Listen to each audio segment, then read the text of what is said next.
Hello everyone. हमारे real analysis के हम सेकंड चैप्टर पे काम कर रहे थे। 2.1 एक्सरसाइज के 2 एग्जाम्पल रहते थे हमारे, तो उनको डिस्कस करते हैं आज।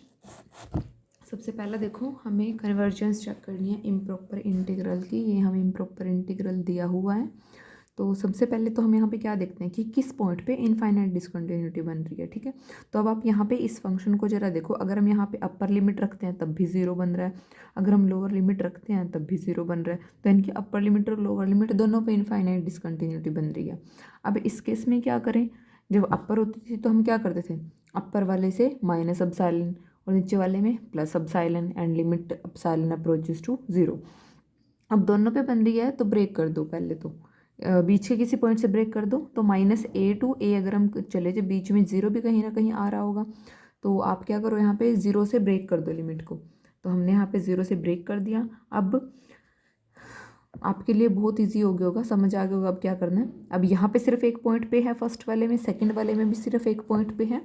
तो फर्स्ट वाले में क्या करो, epsilon 1 and epsilon 1 approaches to zero limit. Second वाले में minus epsilon 2 and limit epsilon 2 approaches to zero. इसको नाम दिया I1, इसको नाम दिया I2। पहले एक को हैंडल करते, दूसरा भी सेम तरीके से होगा। तो इंटीग्रेशन करना है हमें इसका। अब इंटीग्रेशन में ये आपको सिंपल दिख रहा है कि अगर हम इस वाले पार्ट का डेरिवेटिव करके देखें तो यहाँ ऊपर मिलेगा। ठीक है, तो ऐसे केसेस में हम क्या करते हैं, इस पार्ट को क्या अज्यूम कर लेते हैं, टी अज्यूम कर लेते हैं। तो सेम हम यहाँ पे करेंगे। ए स्क्र माइनस एक्स स्क्र को अज्यूम किया हमने टी, डेरिवेटिव किया, देन यहाँ से एक्स डी एक्स की फॉर्म थी ना, तो एक्स डी एक्स की वैल्यू निकाली विच इज़ -dt/2। अब नेक्स्ट क्या करो, लिमिट भी चाहिए उस फॉर्म की क्योंकि अंदर वाले को चेंज किया है। तो अब लिमिट को चेंज कर दो। यहाँ से आपके पास जब x -a प्लस अपसाइलन 1 है तो t की वैल्यू आएगी, जब x 0 है तो t क्या आएगा, यहाँ पे रख के देख लो, a स्क्वायर आएगा। ठीक है, तो आपके पास ये I1 इस इंटीग्रल में चेंज हो गया। अब क्या करो, यहाँ से t को अगर हम ऊपर लेके जाएं तो क्या बनेगा, -1/2। कॉन्स्टेंट सारे बाहर निकाल लो। अब इसका इंटीग्रेशन कर दो, इंटीग्रेशन करके आएगा t 1/2 डिवाइडेड बाई 1/2, तो वो 2 ऊपर चला जाएगा। अब अपर लिमिट रखो, अपर लिमिट रखोगे तो 2 तो ये साथ चल ही रहा है, यहाँ पे क्या आएगा a, और इसका क्या आ जाएगा, लोअर वाली का अंडर रूट। ठीक है, क्योंकि यहाँ पे स्क्वायर था तो स्क्वायर से अंडर रूट कैंसिल, a बचेगा। अब लिमिट रख दो 0। तो यहाँ पे जब आप अपसाइलन 1 को 0 रखोगे तो ये कंप्लीट पार्ट 0। यहाँ पे क्या बचेगा, -1/2 इंटू 2a। तो यहाँ पे आपके पास क्या बचेगा, -a बचेगा। I1 की वैल्यू आ गई। ऐसे I2 के लिए भी आप सेम कंसीडर करोगे लेकिन यहाँ पे आपके पास क्या आएगा,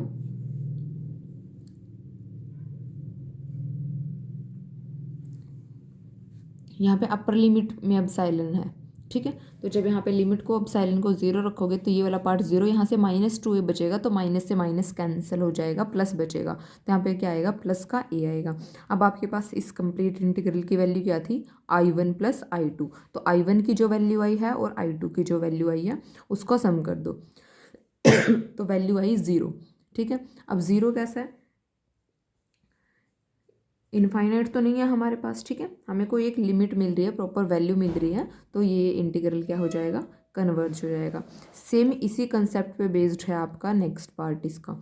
यहाँ पे भी देखो क्या है, -1 to 1 है। ठीक है, लेकिन प्रॉब्लम कहाँ पे आ रही है, बीच के पॉइंट 0 पे आएगी इसको प्रॉब्लम। तो ब्रेक कर दो, -1 to 0, 0 to 1। ठीक है, अब यहाँ पे तो हमें कुछ भी पुट करने की जरूरत नहीं है, सिंपल इंटीग्रेशन करेंगे। ठीक है, x रेज टू पावर -2 का इंटीग्रेशन क्या होगा, x raise to the power -1 by में -1। ठीक है, और ये स्टेप आपको आई होप अब तक याद हो गया होगा कि यहाँ पे 0 ऊपर थी तो माइनस अपसाइलन 1 हो जाएगा, यहाँ पे प्लस अपसाइलन 2 हो जाएगा, और लिमिट दोनों की 0 को अप्रोच करेगी।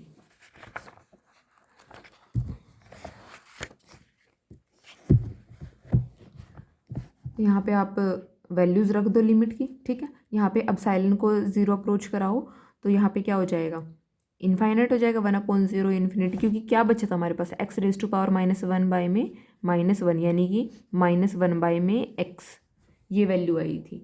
ठीक है, तो अब यहाँ पे जब अपसाइलन 1 रखोगे तो क्या आएगा, 1 बाय में अपसाइलन 1 आएगा, माइनस अपसाइलन 1 रखा था एक्चुअली हमने।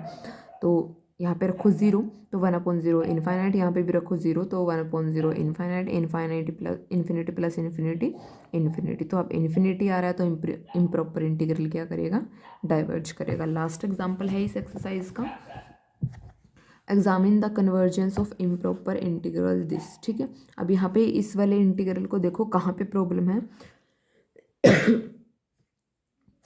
ई पे तो कोई प्रॉब्लम नहीं होगी, 1/e रख के देखो e⁻⁻1 log e1। ठीक है, तो 0 रख के देखो समथिंग अपॉन 0 इन्फिनिटी। ठीक है, तो यहाँ पे इसका इंटीग्रल के लिए क्या करो, 0 पे प्रॉब्लम है तो वही लोअर लिमिट में अपसाइलन ऐड कर दो, अपसाइलन अप्रोच कर दो 0 को। ठीक है, तो अब क्या करो, अब जरा इसको देखो, log x का डेरिवेटिव क्या होता है 1/x, और वो यहाँ पे है 1/x, ये रहा साथ में, यानी कि इसका डेरिवेटिव साथ में है, तो इसको क्या करो, डायरेक्ट इसकी पावर को हम सोल्व कर लेंगे। ठीक है, यानी कि इसको आप टी एज्यूम करके भी कर सकते हो। अगर इसको टी एज्यूम करके करना है, यहाँ पे हम क्या करेंगे, डायरेक्ट पावर में 1 ऐड करेंगे। ये हमारे पास होता था ना रिजल्ट इंटीग्रेशन में, कि अगर किसी का डेरिवेटिव साथ में पढ़ो तो हम सिर्फ उसकी पावर के लिए उसको सोल्व कर देंगे। ठीक है, या फिर आप जैसे हमने लास्ट में किया था कि इसको टी एज्यूम कर लो देन आप इसको सोल्व कर लो, तब भी सेम ही आंसर आएगा। कि अगर आपको यहाँ से ऐसे समझने में कन्फ्यूज़न हो रही है तो ठीक है, तो यहाँ पे इसको ऊपर लेके जाओ, -2 पावर बनेगी, इसका डेरिवेटिव साथ में है तो सिर्फ इसकी पावर में 1 ऐड होगा विच इज़ -1, और डिवाइड कर दो -1 से, तो सॉरी, तो यहाँ पे हमारे पास क्या बचेगा, इंटीग्रेट करके -1 में log x। ठीक है, तो अब लिमिट रख दो, 1 में e रखेंगे तो इसको क्या बोल सकते हो, e⁻⁻1, तो ये क्या बनेगा log e⁻⁻1। और log में हमें पता है कि अगर हमारे पास log m⁻n है तो हम उसको क्या लिख सकते हैं, n log m लिख सकते हैं हम उसको, कि पावर को हम आगे ले आते हैं log में, तो इस पावर को आगे ले आओ तो ये माइनस क्या हो जाएगा, प्लस, और बाद में आपके पास है ये 1 में log अपसाइलन। ठीक है, ये माइनस माइनस प्लस हुआ है, एक तो माइनस ये वाला था, एक लोअर लिमिट के लिए हम माइनस लगाते हैं कि upper limit minus lower limit, तो इस वजह से यहाँ पे प्लस आ गया। अब log e क्या होता है हमारे पास, 1 होता है, तो ये वाला पार्ट 1, यहाँ पे रखो log 0। log 0 की वैल्यू क्या होगी हमारे पास, -∞। यहाँ से देख सकते हो e⁻⁻∞ इक्वल टू 0, दोनों साइड log अप्लाई कर दो, यहाँ पे भी log, यहाँ पे भी log। ठीक है, तो log e यहाँ पे क्या हो जाएगा 1, -∞ इक्वल टू log 0। ठीक है, तो log 0 क्या हो जाएगा हमारे पास, इनफाइनाइट। ठीक है, ये आपके पास यहाँ पे रिटर्न में दिया हुआ -∞।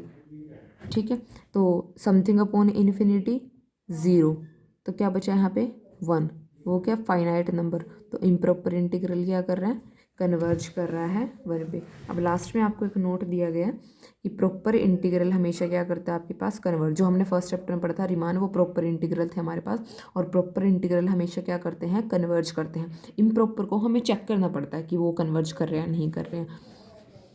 सेकेंड पॉइंट है इंटीग्रेशन a to b है, f अगर कन्वर्जेंट है a पे तो ये a to c भी कन्वर्ज करेगा, कि c जो है वो पॉइंट होगा a और b के बीच का। और नेक्स्ट है कि अगर a पे कन्वर्ज कर रहा है तो अगर हम सेम को किसी कांस्टेंट से मल्टीप्लाई कर दे तब भी वो a पे कन्वर्ज करेगा। ठीक है, तो ये हमारी फर्स्ट एक्सरसाइज थी, आगे हम नेक्स्ट लेक्चर में डिस्कस करेंगे।